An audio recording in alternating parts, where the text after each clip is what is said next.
टोंक जिले के सुरेली गांव में एक जरक खेत की ताराबंदी में फंस गया। इस घटना की जानकारी सरपंच ने वन विभाग को दी, जिसके बाद ककोर चौकी से वन विभाग की टीम मौके पर पहुंची।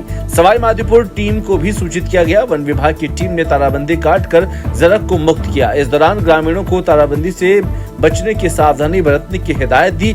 जैसे ही जरक को ताराबंदी से मुक्त किया गया, वह जंगल की ओर भाग गया, जिससे ग्रामीणों ने राहत की सांस ली।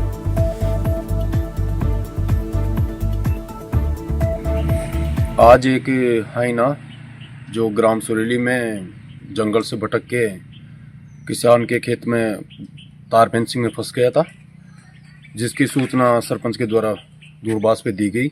उसके बाद मैं स्टाफ के साथ में प्रभुनाथ वृक्ष पालक को मौके पे पहुँचे। वहाँ पहुँचने पे देखा तो ग्रामीण इकट्ठे हो रखे थे, जिसको उनके बारे में जानकारी दी, वो उनको साइड में किया। उसके बाद में सवाई माधोपुर की टीम से संपर्क किया गया।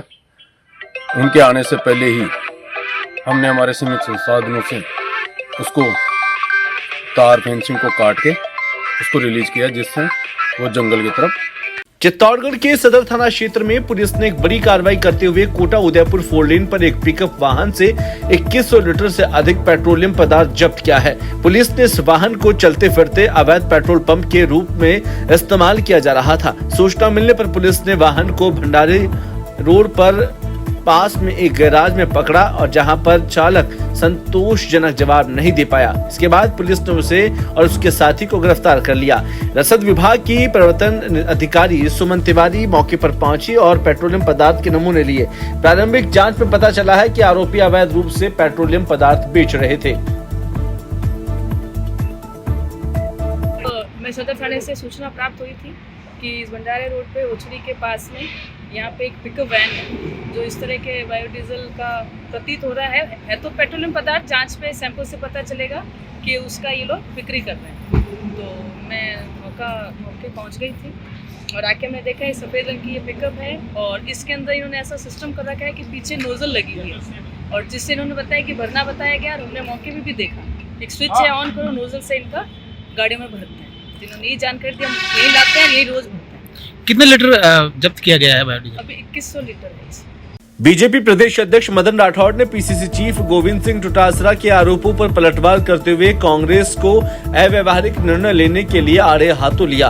राठौड़ ने कहा कि कांग्रेस सरकार ने अंग्रेजी माध्यम के स्कूल खोलने का फैसला लिया, लेकिन व्यवस्थित इंफ्रास्ट्रक्चर और शिक्षकों की कमी के चलते शिक्षा की गुणवत्ता पर सवाल खड़े हुए हैं। वहीं राठौड़ ने आरोप लगाया कि कांग्रेस का यह निर्णय बच्चों का भविष्य खराब करने की साजिश था।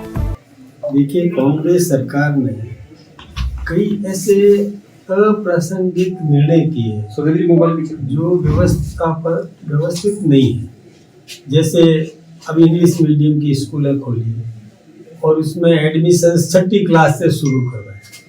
अब ग्राउंड तो तैयार हुआ नहीं, बेसिक जो ABCD से शुरू करना चाहिए प्रारंभ से, वो तो उन्होंने तैयारी की नहीं, और आनंद फानंद में केवल वाहवाही लेने के चक्कर में और ऐसी इंग्लिश मीडियम की स्कूलें खोल दी। न तो कोई इंफ्रास्ट्रक्चर दिया, न कोई अपॉइंटमेंट्स किए प्रोफेसर्स के, लेक्चरर्स के, कुछ भी नहीं किया।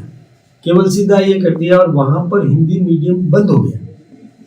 जहाँ इंग्लिश मीडियम की घोषणा करी, वहाँ जो बच्चे 5वीं तक तो जो हिंदी मीडियम पढ़े वो कहाँ जाएंगे?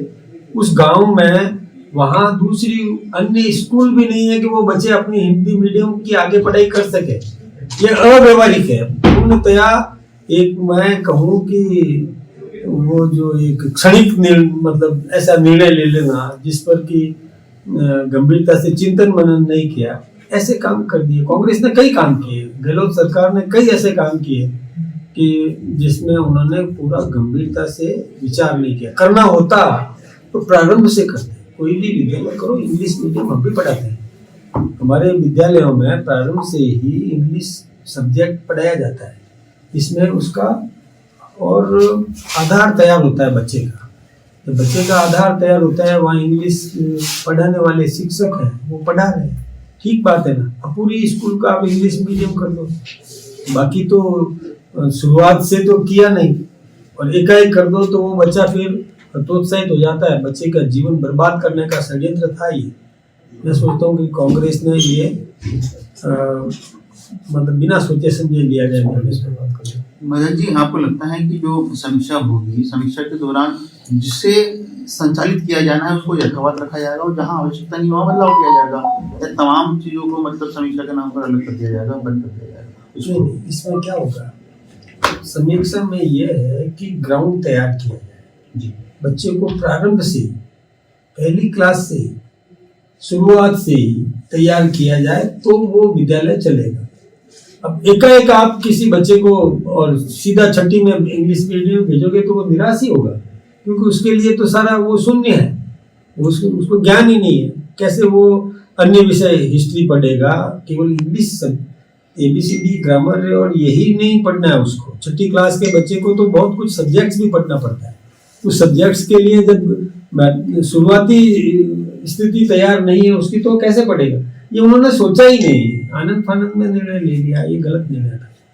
तो अब सरकार चूंकि इस कमेटी के माध्यम से क्या करेगी? कमेटी विचार करेगी, कमेटी निर्णय करेगी और निर्णय में जो समीचीन है, जो हमको लगता है व्यवहारिक पक्ष हमको सबको ध्यान में लगता है, और हम सब भी अपना वहाँ समिति के सामने रिपोर्ट भी रखेंगे कि ग्राउंड तैयार किया जाए, आधार तैयार किया जाए, आधार से ही बच्चा आगे बढ़ेगा तो उसमें सफलता प्राप्त होगी।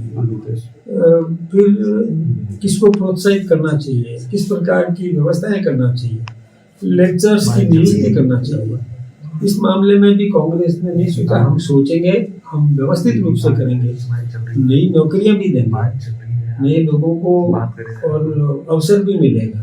ये सब काम हमारी वो समिति के माध्यम से सामने आएगा, रिपोर्ट आएगी, तो ठीक काम करेंगे। एक सवाल खड़ा किया वैसा जो आप कह रहे हैं ना कि रोजगार देंगे पूरे 4 साल में, 5 साल में 4 लाख रोजगार देंगे, हर साल 1 लाख रोजगार देंगे, तो आपका कोई विज्ञापन छपा उसमें संख्या बहुत कम है तो डोटा साइंस पे सवाल करेगी है, आप दावे कर रहे थे। हमारा ये देखिए टाइम बाउंड कैलेंडर जारी हुआ, ऐसा आप राजस्थान के इतिहास में बहुत कम अवसर आएंगे और कांग्रेस के इतिहास में तो कभी भी किया ही नहीं।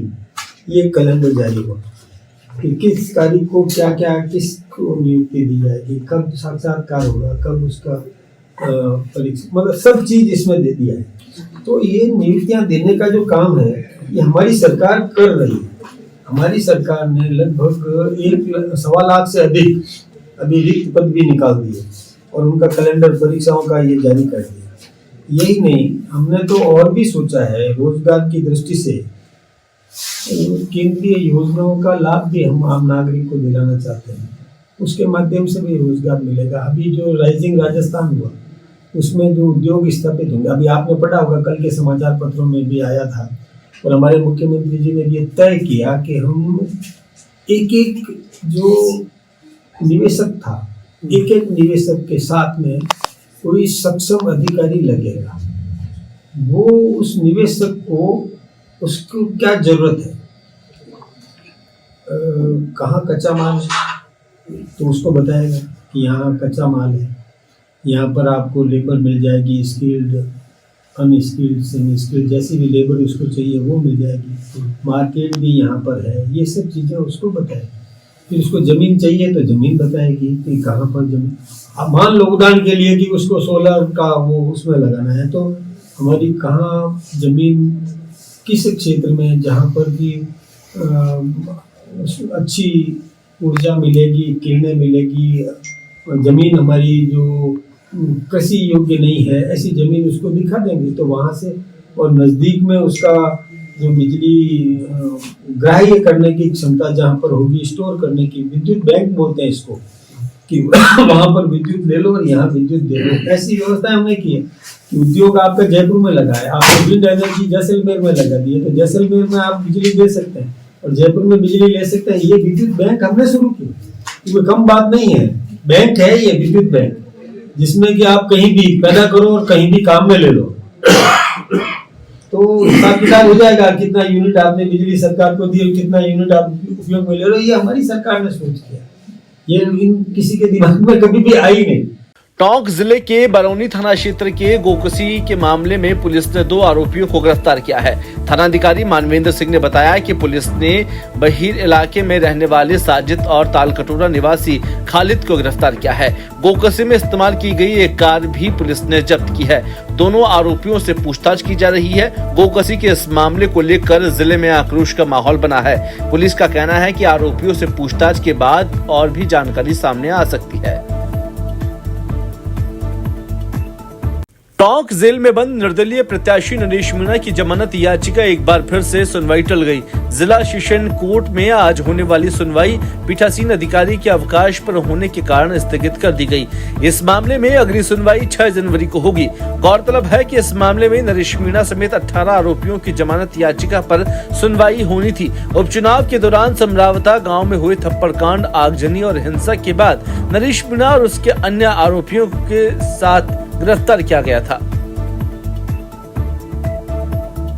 चाकसू के कोटखावदा तहसील में तैनात पटवारी कुलदीप सिंह और हरिपुरा ग्राम पंचायत के सरपंच पति रामस्वरूप को एसीबी ने 5,000 रुपए की रिश्वत लेते हुए रंगे हाथों गिरफ्तार किया है।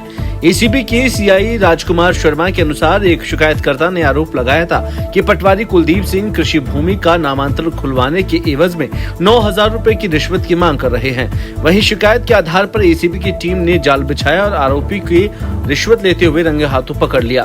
फिलहाल एसीबी की टीम आरोपियों से पूछताछ कर रही है। यह कार्रवाई एएसपी सुनील सिहाग के नेतृत्व में हुई।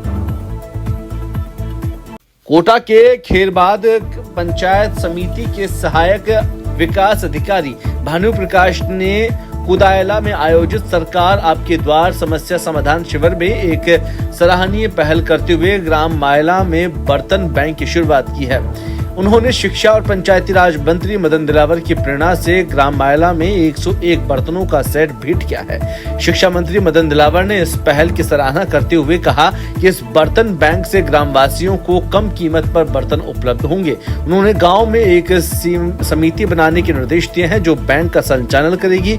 इसके अलावा मंत्री ने शिविर में उपस्थित गरीब लोगों को 101 कंबल भी वितरित किए।